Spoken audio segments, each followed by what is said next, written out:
I come on here all the time and I talk a lot about, success, growth, doing better, progress. But once in a while, like this moment, I'm going to talk about disappointment, and a little bit of failure. What did I say failure, but disappointment. I had a $30,000 transaction commission that shit the bed. Basically, through no fault of my own other than goodness and thinking that I was protected because I was working with people that I was well acquainted with. Now, look, I'm not gonna, complain very much. I've got, I got amazing deals happening right now. I've got good things happening in my film and TV career. Life is good. Wife looks hot. She's healthy. Kid is beautiful. He's healthy. A genetic specimen doesn't mean that the disappointment does not still sting somewhat. If this would have happened 5-6 years ago, I would have lost my mind. I would have screamed, yelled, the walls. My wife, who always takes the grunt of everything, kudos to her for dealing with me and my shit. I took it a lot better than I even surprised myself. I would even go as far as saying I handled it gracefully. I lost sleep over it, have lost sleep over it. Last night though, I slept like a baby. It's only been 2 nights. So I didn't sleep at all Monday night. Lost some sleep Tuesday night. Last night, Wednesday, I slept really good. Disappointments, setbacks, failures, I think they're gonna come no matter what you do, no matter how successful you are. One of the things that I've been programming my brain how to interpret these things, failures, setbacks. And a thing that I've come up with that's been very helpful has been asking myself, what's the lesson here? And what am I going to learn from this? And how is this going to prepare me for the next thing, which is going to be 10 times fucking bigger, 10 times bigger? That had I not had this experience, would not be as prepared to handle. Right. Not only that, but I got a 10-and-a-half-year-old brilliant kid watching me and learning from me. People say he's just like me. I think he's better. But he's also, gonna pick up some of my habits, I know, because I'm just like my fucking dad. And it helps keep me in line. What's my son seeing? What's he thinking of me? And even for my wife, now that I've cooled some of that aggression, I'm really thinking like she's watching me. How am I handling this? Because it's not just about me, right? It's about her. It's about us. It's about all of us. It's even about my extended family. How my parents see me, how my friends see me, and how everyone interprets you. So, being a little namaste. The hard part is the acquaintance. It's not like I lost a deal to like some stranger and blah, blah, blah, blah. It's some people that I would say that I cared about, was concerned about. And for those of you that know me, have ever worked with me, I put my heart and soul into everybody. It's my nature. I've always been like that. I'm a service person, you know.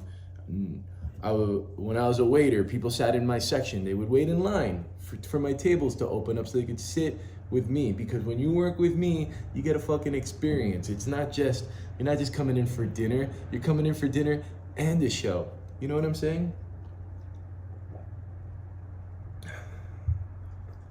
Look at his face. Look at his face.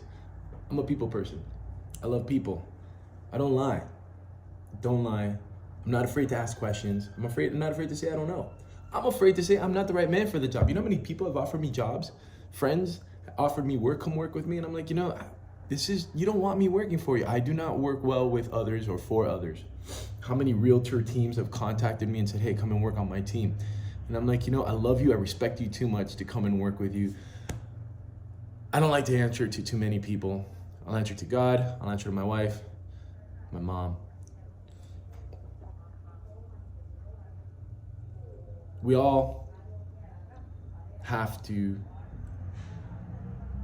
understand that hardships happen on all levels.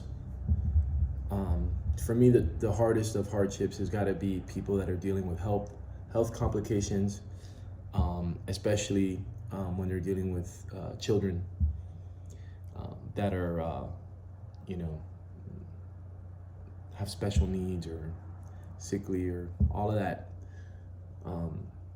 Social media and being on Facebook and Instagram is very humbling sometimes, because I see people that I've known throughout my life going through hardships.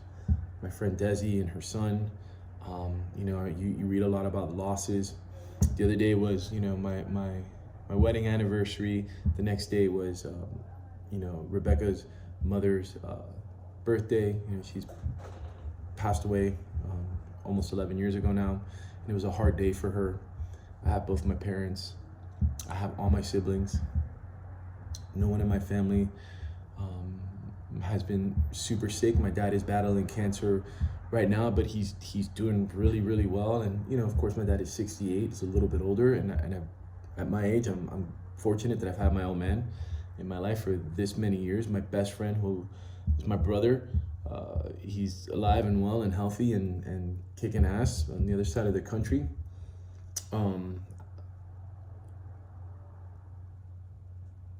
I use all these things, and I've been learning how to use all these things to calm me down, to humble me. And I've said this in a few of my videos. I walk around and I mumble. I've been saying the same thing to myself for about, 2-3 years now.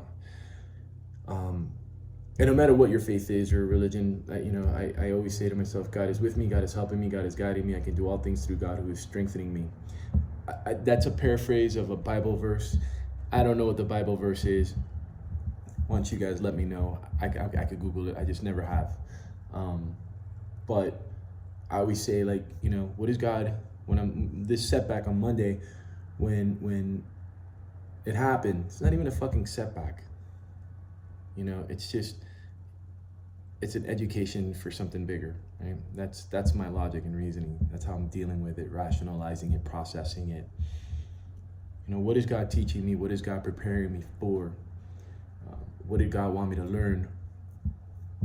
Why did this happen? It's a tough thing to answer now.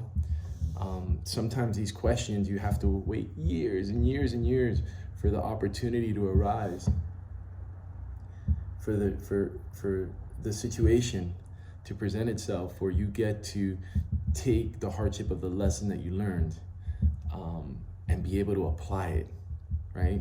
It happened and it sucks today and it hurts, but 20 years down the road, 2 days down the road, whenever it happens, when something bigger, better, more life-changing presents itself, you're prepared because of something that happened to you 10, 20, 2 days ago, 20 years ago, 2 days ago. I've been in show business for I had it for 25 years, since I was 18, since I quit baseball. You know, my real estate business is going on year 8. My business is growing. I'm so lucky. I'm expanding. I'm heading down out of state. Starting to look at investing in other things that interest me and make me happy. And I'm like so fortunate that during this time, these COVID times, where I know so many of my friends and people that I care about, and people that I don't know, just walking up and down my street, they got fucked, and they're screwed, and they're hurting, and they're living out of their cars. They've lost so much, and here I am, you know, above water, well above water. What happened to me on Monday can't compare to what's been happening to so many people on a daily basis, whether it's COVID based, whether it's anything other based. I'm still here, I'm standing, I'm healthy, I'm strong. I learned a lesson, I'm gonna lick my wound. I was telling my father-in-law, Wood River Will, that we were talking about a Bible passage he sent me about Moses, and why God picks, like, you know, loser type people, and to, you know, people that you wouldn't normally pick to do something great. And I said to him, you know, God is like the first amazing storyteller, right? A story creator. We love the hero's journey. You have to go through the hardship and overcome something great and grand, that you shouldn't have been able to otherwise accomplish. If not, if you were able to do that, then the story's boring, and we don't pay attention.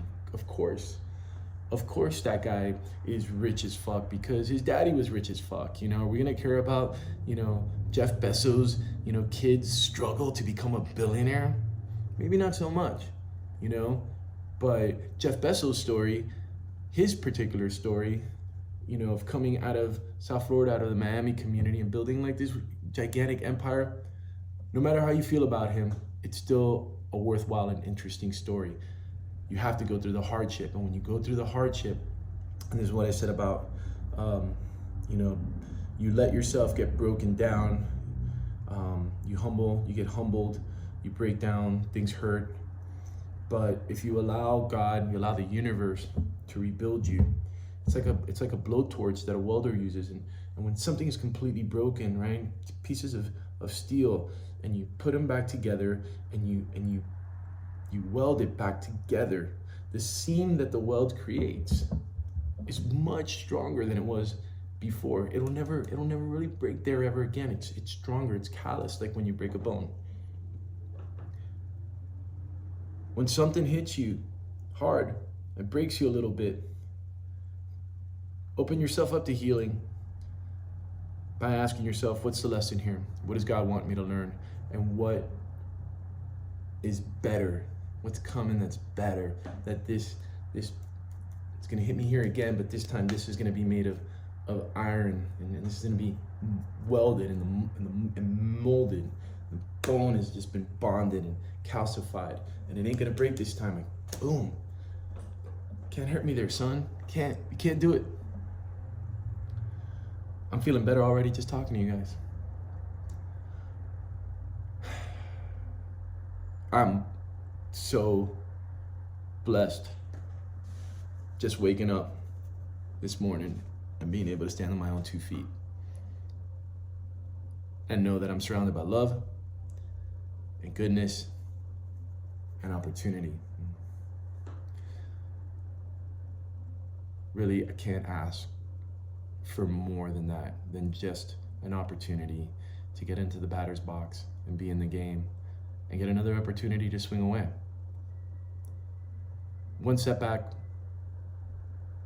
ain't gonna hurt me. It ain't gonna do shit.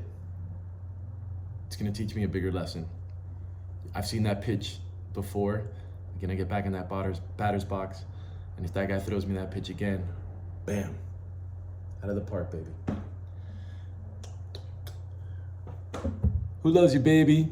Your boy AMJ for all your real estate needs. Right here, LA, Texas, coming soon, baby. I love you. Thank you for listening.